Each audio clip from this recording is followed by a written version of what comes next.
ஓம் நம வெங்கடேஷாய.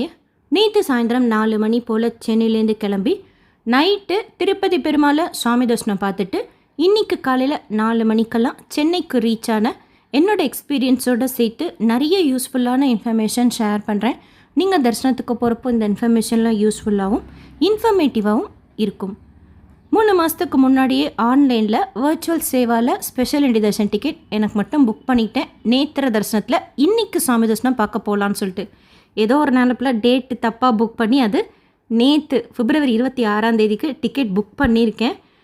நடுவில் காசி தமிழ்ச்சங்கமம் மூலமாக காசி பிரயாக்ராஜ் அயோத்தியாக்கெலாம் போயிட்டு முந்தா நேற்று நைட்டு தான் சென்னைக்கு ரீச் ஆனோம். கொஞ்சம் டயர்டாக இருந்தது, போகலாமா வேணாமா, சிவராத்திரி வேறு இருக்கே அப்படின்னு சொல்லிட்டு கன்ஃபியூஷனில். பட் தரிசன டிக்கெட் கிடைக்கிறதே பெரிய விஷயமா இருக்குது. புக் பண்ணிவிட்டு போகாமல் இருக்கக்கூடாது அப்படின்னு சொல்லிட்டு ஒரு வழியாக முடிவு பண்ணி சென்னை சென்ட்ரல்லேருந்து புதன்கிழமைகளில் கிளம்புற ஆடி எக்ஸ்பிரஸ் அகமதாபாத்க்கு போகிற ட்ரெயின் இது. ஓப்பன் டிக்கெட் தான் எடுத்துக்கிட்டேன், அதுவும் யூடிஎஸில் தான் டிக்கெட் எடுத்துக்கிட்டேன். ட்ரெயினில் வேக்கன்சி இருக்குது அப்படின்னா நம்ம ஓப்பன் டிக்கெட்டில் டிக்கெட் போட்டுட்டு அந்த ரிசர்வேஷன் கம்பார்ட்மெண்ட்டில் தானே நம்ம உட்கார போகிறோம். அந்த டிஃப்ரென்ஸ் அமௌண்ட்டை டிடி கிட்ட பே பண்ணால் பில்லு கொடுப்பாங்க. அந்த மாதிரி நம்ம செய்திருக்கேன். அந்த மாதிரி தான் யூடிஎஸில் டிக்கெட் பார்த்திங்கன்னா சென்னை சென்ட்ரல்லேருந்து ரேணுகுண்டா, ஆக்சுவலாக அது ரேணுகுண்டா வழியாக அகமதாபாத் போகிற ட்ரெயின் 80 ரூபாய்க்கு டிக்கெட் போட்டுக்கிட்டேன். ரிசர்வேஷன் கோச்சில் ஏறிக்கிட்டேன். ஏன்னா இந்த ட்ரெயின் ஃபுல்லாக காலியாக போகும் ரேணுகுண்டா வரைக்கும். ஸோ ஏறிக்கிட்டு டிடி வந்து டிக்கெட் செக் பண்ணுறப்போ டிஃப்ரென்ஸ் அமௌண்ட் நான் பே பண்ணுறேன் அப்படின்னு சொன்னேன்.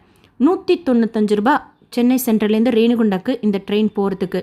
ஆல்ரெடி நான் 80 ரூபாய்க்கு டிக்கெட் எடுத்துருக்கிறதுனால மீதி அமௌண்ட்டுக்கு நமக்கு டிக்கெட் கொடுப்பாங்க. சில டிடிஇ ரிசர்வேஷன் சார்ஜும் சேர்த்து வாங்கிப்பாங்க, ஒரு 30 ரூபா போல். ஸோ அந்த மாதிரி கம்பார்ட்மெண்ட்டில் எக்ஸ்ட்ரா அமௌண்ட் பே பண்ணி டிஃப்ரென்ஸ் அமௌண்ட் டிக்கெட் வாங்கிக்கிட்டேன் ரிசர்வேஷனில் உட்கார்றதுக்கு. இந்த ஆடி எக்ஸ்பிரஸில் என்ன ஹைலைட் அப்படின்னா, சென்னையில் ஒரு ஸ்பீடில் கிளம்பும். அந்த ஸ்பீடு ரேணுகுண்டா வரைக்கும் போகும். ஏன்னா நடுவில் திருத்தணி, அரக்கோணம் எங்கேயும் நிற்காது இந்த ட்ரெயின். ட்ரெயினில் கூட்டம் இல்லாமல், அதாவது கூட்டம் கூட கிடையாது, அவ்வளோக்கா யாரும் இல்லாமல் செம்ம ஃபாஸ்ட்டாக அந்த ட்ரெயின் போகிறப்போ அந்த ஃபீலே பார்த்திங்கன்னா செம்மையாக இருக்கும். ஒரு ட்ரெயினில் நம்ம என்ஜாய் பண்ணிட்டு போகணும் அப்படின்னா இந்த ஆடி எக்ஸ்பிரஸ். மேபி சில டேஸ் க்ரௌடடாக கூட இருக்கலாம். வெட்னஸ்டே வீக் டேவாக இருக்கிறதுனால இது வரைக்கும் நான் போன வரைக்கும் சொல்கிறேன், பெருசாக க்ரௌடு இருக்காது. ஏன்னா எல்லாமே ரேணுகுண்டாவில் தான் மோஸ்ட்லி இந்த ட்ரெயினில் ஏறுறாங்க அப்படிங்கிறதுனால செமையாக இருக்கும். அவ்வளோ ஃபாஸ்ட்டாக ட்ரெயின் போயிட்டே இருக்கும் நான் ஸ்டாப்பாக, எங்கேயும் நிற்காமல். ஒரே ஒரு இடத்துல மட்டும் கொஞ்சம் ஸ்பீடு குறைஞ்சது. மற்றபடி பார்த்திங்கன்னா 4 மணிக்கு கிளம்புற ட்ரெயின் 6:15 ஆக்சுவலாக 6 மணிக்கே ரேணுகுண்டா ரயில்வே ஸ்டேஷன் கேபின்னு இருக்கும், முன்னாடியே ரீச் ஆகிடுச்சு. சிக்னலுக்காக வெயிட் பண்ணி 2.25 மணி நேரத்தில் ரேணுகுண்டா ரயில்வே ஸ்டேஷனுக்கு நேற்று சாயந்தரம் ரீச் ஆகிட்டேன். ரேணுகுண்டா ரயில்வே ஸ்டேஷன் பற்றி நிறைய இன்ஃபர்மேஷன் தொடர்ந்து ஷேர் பண்ணிக்கிட்டே வரேன். இங்கேயே நம்ம பஸ் ஏறிக்கலாம். 105 ரூபா நான் ஏசி பஸ்ஸில் ஏறிக்கிட்டேன். ரேணுகுண்டாலேருந்து போகிறப்ப நம்ம 2-வேவாக எடுக்க முடியாது. நீங்கள் சீனியர் சிட்டிசனாக இருந்தால் உங்களோட ஆதார் காமிச்சா நம்மளோட பஸ் டிக்கெட்லேருந்து 20 ரூபா குறைச்சிப்பாங்க. ஸோ ட்ரை பண்ணுங்கள். இது ரேணுகுண்டா ரயில்வே ஸ்டேஷன். ஃபஸ்ட்டு பிளாட்ஃபார்மில் வந்ததுனால இந்த வழியாக நம்ம வெளியில் வரலாம். காளஹஸ்தியில் சிவராத்திரிக்கு கோலாகலமாக இருக்கும். மனசெல்லாம் இருக்குது போகணும் அப்படின்னு சொல்லிட்டு, இருந்தாலும் க்ரௌடை நினச்சிட்டு வேண்டாம் அப்படின்ட்டு தரிசனத்துக்கு நேராக போயிட்டேன். திருச்சானூருக்கு போக முடியல. ஏன்னா மத்தியானம் ட்ரெயினில் போனால் தான் கரெக்டாக இருக்கும். சாயந்தரம் ட்ரெயினில் அதுவும் நம்ம தனியாக போகிறோம் அப்படின்னா லேட் ஆகிடும். அப்படிங்கிறதுனால இந்த மாதிரி போக முடியாத சுச்சுவேஷன்லாம் வர்றப்போ திருச்சானூருக்கு பெருமாள் மார்பில் இருக்கிற தாயாரை மன்னிப்பு கேட்டு சொல்லி வேண்டிக்கிறது, வர முடியல அப்படின்ட்டு சேர்த்து வச்சு அட் அ டைம் ஒரு வாட்டி சுவாமி தரிசனம் பார்த்துக்கிறது. போகிறப்பவே நிறைய சேவாஸில் திருச்சானூருக்கு பஸ்ஸில் போகிறப்பவே கீழ்த்திருப்பதி கபிலேஸ்வரர் கோயில்கிட்ட பார்த்திங்கன்னா செம்ம க்ரௌடு நேற்று. ஏன்னா நைட்டு மகா சிவராத்திரிக்கு.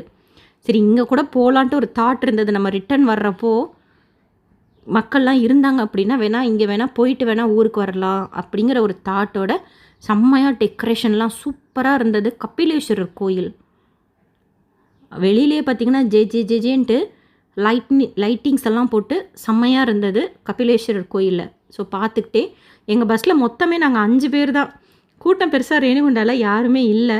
அண்ட் அலிப்பிரி பஸ் ஸ்டாண்ட்லேயும் யாரும் ஏறல. அலிப்பிரி டோலில் கூட பெருசாக க்ரௌட் இல்லாததுனால ஃபாஸ்ட்டாக திருமலைக்கு ரீச் ஆயிட்டேன். இந்த ஆர்ச்சுக்குள்ளே என்டர் ஆகும்போதே நம்ம வைகுண்டத்துக்குள்ளே ஒரு என்டர் ஆகிற ஒரு ஃபீல் கிடச்சிருது. அலிப்பிரி நடைபாதை ஹோமம் நடக்கிற இடம் இந்த ரைட் சைடில் இருக்குது.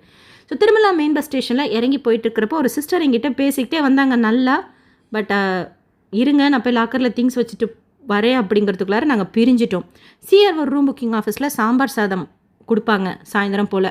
அங்கே வாங்கி சாப்பிட்டேன். கொஞ்சம் காரமாக இருக்குது சாம்பார் சாதம். கொஞ்சம் காரம் கம்மியாக இருந்தால் அந்த சாம்பார் சாதம் குழஞ்சு அவ்வளோ டேஸ்ட்டாக இருக்கும். எப்போயுமே சூடாக இருக்கும். நம்மலாம் சாம்பார் சாதம் செஞ்சோம் வீட்டில் அப்படின்னா சீக்கிரமாகவே ஆறிடும். ஆனால் எப்போயுமே இந்த குழஞ்ச ஸ்டேஜில் சூடாக இருக்கும். என்ன அப்படின்னா லைட்டாக கொஞ்சம் காரம் மட்டும் குறைச்சிக்கிட்டா எப்போயுமே குறைச்சி நல்லா தான் இருக்கும். பட் நேற்று சாப்பிட்டப்போ கொஞ்சம் காரமாக இருந்த மாதிரி ஒரு ஃபீல். ஸோ சாப்பிட்டுட்டு அப்படியே நடந்தே பேடி ஆஞ்சநேயரை பார்த்துட்டு அடுத்து வராக சுவாமி கோயிலுக்கு போகலான்னு சொல்லிட்டு செப்பலை ஒரு கேரி பேக்கில் வச்சுட்டு இறங்கிட்டே இருக்கும்போது பெரிய ஜியர் சுவாமி அந்த டைமிங்ஸ் அமைஞ்சது ரொம்ப சந்தோஷமாக இருந்தது. நம்ம வந்துட்ருக்கோம், இந்த மாதிரி பெரியவங்களோட தரிசனம் கிடைக்கிறதே ஒரு பாக்கியம்தான். எனக்கு இவங்களை ரொம்ப பிடிக்கும். ஏன்னா சிரிச்ச முகமாக மனசார நம்மளை ப்ளஸ் பண்ணுவாங்க. பட் டைம் இல்லை, அடுத்தடுத்து தரிசனத்துக்கு போகணும் அப்படிங்கிறதுனால அப்போயே மானசீகமாக அவர்கிட்ட ஆசீர்வாதம் வாங்கிட்டு வராக சுவாமி கோயிலுக்கு போகலாம் அப்படின்னு சொல்லிட்டு உங்ககிட்ட வீடியோ கூட ஷேர் பண்ணியிருந்தேன். வெதர் நார்மலாக இருக்குது.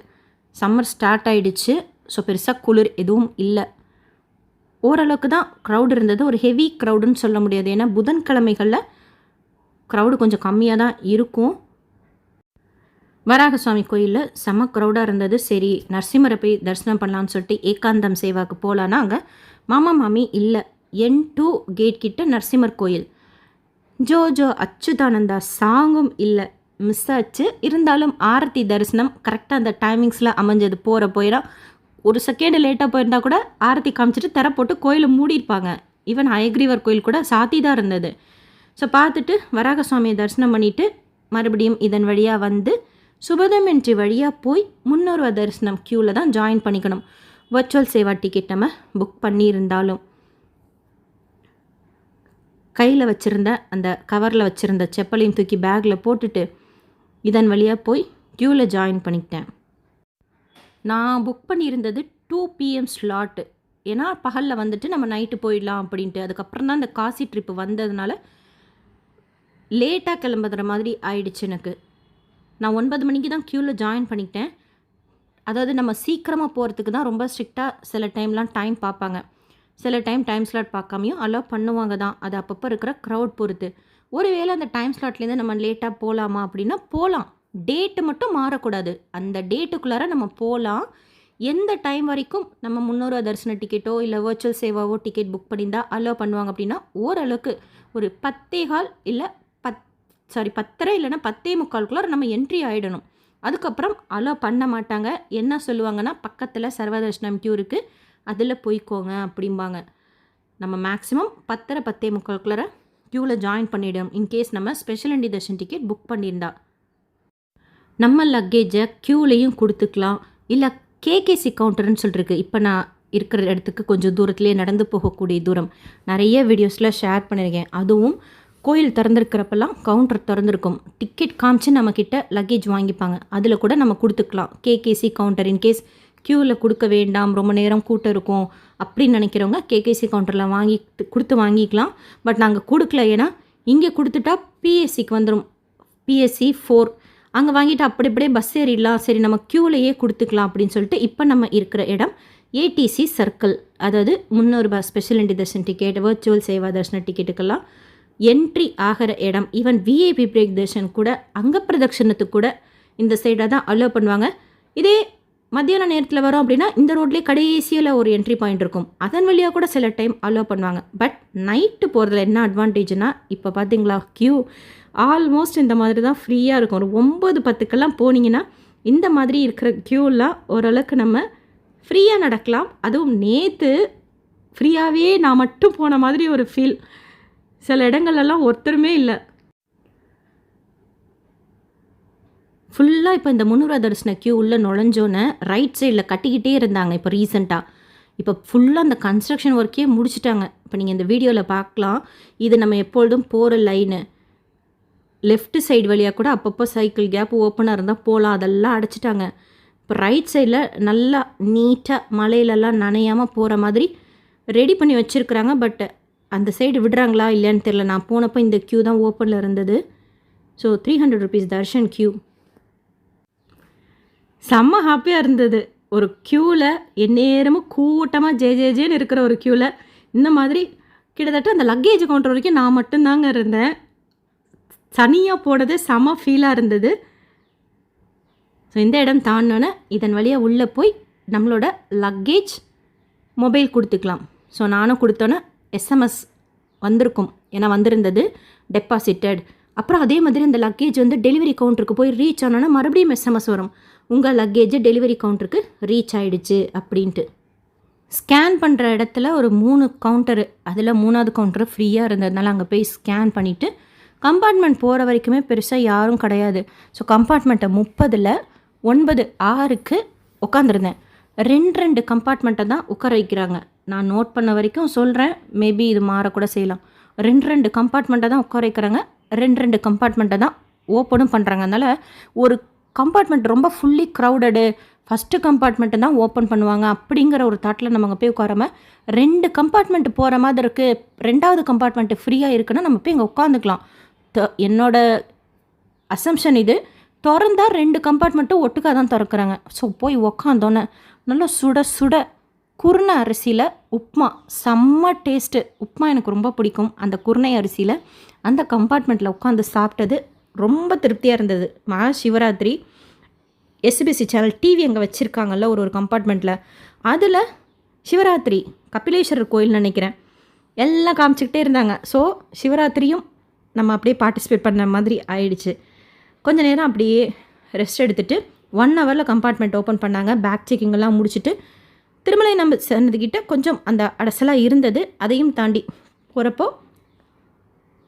க்யூ லைன்லாம் ஃப்ரீயாக தான் மூவ் ஆச்சு. மகாத்வாரம் தாண்டி உள்ளே போகிறப்போ லெஃப்ட் சைடில் சங்கநிதி மேலே அந்த கூம்பு மாதிரி இருக்கும், அதை கும்பிட்டுட்டு கதவுகளில் சங்கு சக்கரம் கருடாழ்வார் ஆஞ்சநேயர்லாம் கும்பிட்டுட்டு உள்ளே நுழைஞ்சு அங்கே இருக்கிற சேவாக்ஸே சொன்னாங்க லெஃப்ட் சைடாக போங்க அப்படின்னு சொல்லிட்டு, துலாபாரம் கொடுக்குற சைடாக. ஸோ அதன் வழியாக போய் க்யூவில் ஜாயின் பண்ணி உள்ளே நுழையிறப்போ கரெக்டாக 10:57 பங்காரு வாக்லி உள்ளே போகிறப்ப கூட செம்ம க்ரௌடு. பட்டு மனசெல்லாம் சாமி தர்ஷனம் பார்த்துட்டு நைட்டு நான் ரிட்டன் பஸ்ஸு பிடிக்கணும். அப்போ தான் காலையில் எங்கள் வீட்டுக்கு வந்து ரீச் ஆக முடியும். அது வேறு எனக்கு எப்படியாவது என்னை பஸ்ஸில் ஏற்றி விட்ரு சாமி, பயங்கர க்ரௌடாக இருக்கே அப்படின்னு நினச்சிட்டு தான் போனேன். எப்படியோ பங்காரு வாக்லியில் சீக்கிரமாக உள்ளே நுழைஞ்சிட்டேன். மிடில் க்யூவில் தூணில் வராக சுவாமி தாயார் லெஃப்ட் சைடில் இருப்பாங்க, அவங்கள சேவிச்சுட்டு ரைட் சைடில் கருடாழ்வார் அவங்கள சேவிச்சுட்டு சீலிங் மேலே சொல்கிறேன் அங்கே தசாவதாரங்கள் அவங்கள சேவிச்சுட்டு திரும்புகிறப்போ திருப்பதி பெருமாள் திருநாமம் பளிச்சுன்னு கண்ணில் ஃபஸ்ட்டு பட்டது அதுதான். அப்புறம் தாயாரை மனசார வேண்டிக்கிட்டு பெருமாள் லைட் எல்லோவில் க்ரீன் மாதிரி தான் எனக்கு வஸ்திரம் கலர் பட்டுச்சு. திருப்பாதத்துலேருந்து திருமுடி வரைக்கும் பார்க்குறதுக்கு மீன்ஸ் அந்த தாட் இருந்தது, நம்ம திருப்பாதம் பார்க்கணும், சங்கு சக்கரம் பார்க்கணும், தாயாரை பார்க்கணும், ஓம் நமோ பகவதே வாசுதேவாய சொல்லணும் அப்படிங்கிறதெல்லாம் சொல்லிக்கிட்டே உள்ள ராமர் இருப்பாங்க, கிருஷ்ணர் இருப்பாங்க, உக்ர ஸ்ரீனிவாச பெருமாள், போக ஸ்ரீனிவாச பெருமாள், கொலுவு ஸ்ரீனிவாச பெருமாள், கொங்கண சித்தர் அவங்களையுமே நினைக்கிறதுக்கு பெருமாள் அலோ பண்ணியிருந்தார். ஸோ அவங்களெல்லாம் மனசில் நினச்சி சேவிச்சுக்கிட்டு மூலவர் பெருமாளை மட்டும் பார்த்துக்கிட்டு ஓம் நமோ பகவதே வாசுதேவாய சொல்லிக்கிட்டே வெளியில் வந்து வரதராஜ பெருமாள் தீர்த்தம் சடாரி வாங்கிட்டு பிரகாரம் சுற்றுறப்போ விமான வெங்கடேஸ்வர பெருமாளை சேவிச்சுட்டு அப்படியே மேலே நின்றுக்கிட்டு, ஏன்னா வெளியில் வர்றப்போ அந்த இடத்துலேருந்தே செம்ம க்ரௌடு. அப்படியே மேலே பிளாட்ஃபார்ம் இருக்கும், அதை ஒட்டியே வெளியில் வந்தால் சபேராரக்கிட்ட இறங்கி க்யூவில் ஜாயின் பண்ணி ஸ்ரீ ராமானுஜ சன்னதி சாத்தியிருந்தாங்க. நட வராக நரசிம்மர் பெருமாளை தூரத்துலேயே இருந்து சேவிச்சுட்டு உண்டியலில் காசு போட்டேன். ஏன்னா அந்த கொஞ்சம் கொஞ்சமாக நிறுத்தி விட்டதுனால கரெக்டாக ஃப்ரண்ட்டில் இருந்து போகிறப்போ உண்டியல் காசு போடுற இடம் ஃப்ரீயாக இருந்தது. ஸோ போய் காசு போட்டுட்டு இந்த காசு ட்ரிப் கொடுத்ததுக்கு ரொம்ப தேங்க்ஸ்ன்னு சொல்லிவிட்டு மறுபடியும் ஸ்ரீரங்கநாதரை கும்பிட்டுட்டு வெளியில் வந்து குட்டி லட்டு பிரசாதம் வாங்குகிற இடத்துல ஸ்ரீராமரும் ஆஞ்சநேயரும் இருப்பாங்க. அதாவது லட்டு பிரசாதம் வாங்குறதுக்கிட்ட லெஃப்ட் சைடில் ஒரு ஆஃபீஸ் இருக்கும், அங்கே ஒரு தூணில் செந்தூரம் பூசப்பட்ட ஆஞ்சநேயரும் ராமரும் இருப்பாங்க. அவங்களையும் சேவிச்சுட்டு அயோத்தியாவுக்கு என்னை வரவழைச்சதுக்கு ரொம்ப தேங்க்ஸ் அப்படின்னு சொல்லிவிட்டு பிரசாதம் வாங்கிட்டு வெளியில் வர்றப்போ 11:10 ஒரே ஓட்டம்தான். பிடிச்சி லக்கேஜ் வாங்கிக்கிட்டேன். 11:30க்கெல்லாம் பஸ்ஸும் ஏறிட்டேன்.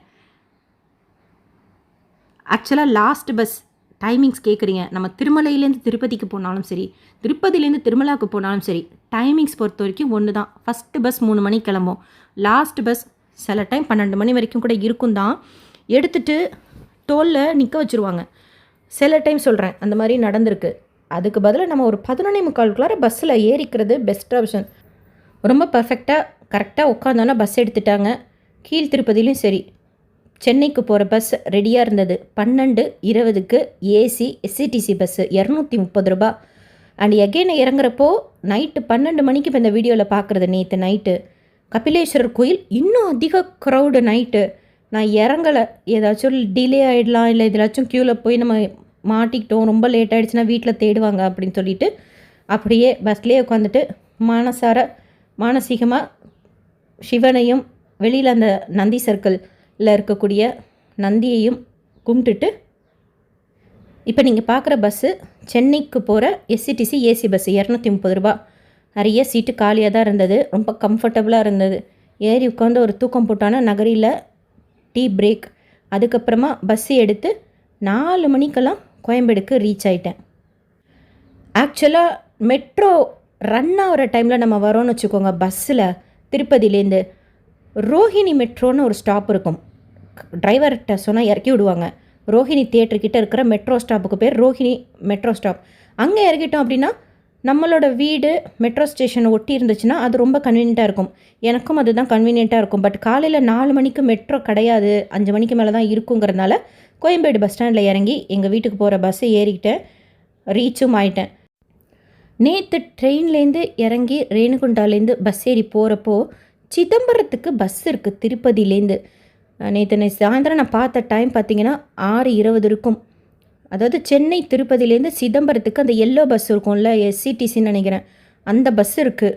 ஒரு சிலருக்கு தெரிஞ்சிருக்கலாம், தெரியாதவங்களுக்கு யூஸ்ஃபுல்லாக இருக்கும். டைரெக்டாக திருப்பதி டு சிதம்பரத்துக்கு பஸ் இருக்குது. நான் பார்த்தேன், தெரியாதவங்களுக்கு நோட் பண்ணிக்கோங்க.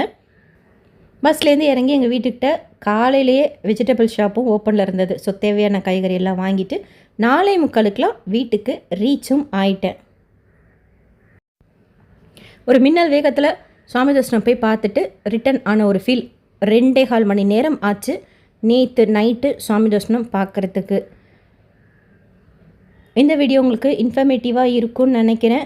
எஸ்எஸ்பி லைஃப் ஸ்டைல் யூடியூப் சேனலை ஃபஸ்ட் டைம் பார்க்குறீங்கன்னா சப்ஸ்கிரைப் பண்ணி பக்கத்தில் இருக்கிற பெல் ஐக்கானையும் ப்ரெஸ் பண்ணி வச்சுக்கோங்க. திருப்பதி பற்றின அப்டேட்ஸ் எவ்ரிடே ஷேர் பண்ணுறேன். கூடவே தமிழ்நாட்டில் இருக்கக்கூடிய முக்கியமான கோயில்கள், மற்ற ஸ்டேட்ஸில் இருக்கக்கூடிய முக்கியமான கோயில்கள் பற்றின இன்ஃபர்மேஷனும் ஷேர் பண்ணிட்டு வரேன். செக் பண்ணி பாருங்கள். யூஸ்ஃபுல்லாகவும் இன்ஃபர்மேட்டிவாகவும் இருக்கும். வாலண்ட்ரி சேவா மே மாதத்துக்கு உண்டானது ஓப்பன் பண்ண மாட்டாங்க, போஸ்ட்போன் பண்ணியிருக்கிறாங்க. எப்போ அதை பற்றின அப்டேட் வந்தாலும் இம்மிடியேட்டாக ஷேர் பண்ணுறேன். இந்த வீடியோ லைக் பண்ணி நிறைய பக்தர்களுக்கு ஷேர் பண்ணுங்கள். இதில் சொல்லியிருக்கிற யூஸ்ஃபுல்லான இன்ஃபர்மேஷன்லாம் அவங்களுக்கும் போய் சேரும். குறிப்பாக சென்னையிலேருந்து போகிறவங்களுக்கும், சென்னை வந்து திருப்பதிக்கு போகிறவங்களுக்கும் இந்த bus travel information, train travel இன்ஃபர்மேஷன்லாம் யூஸ்ஃபுல்லாக இருக்கும். தேங்க்யூ.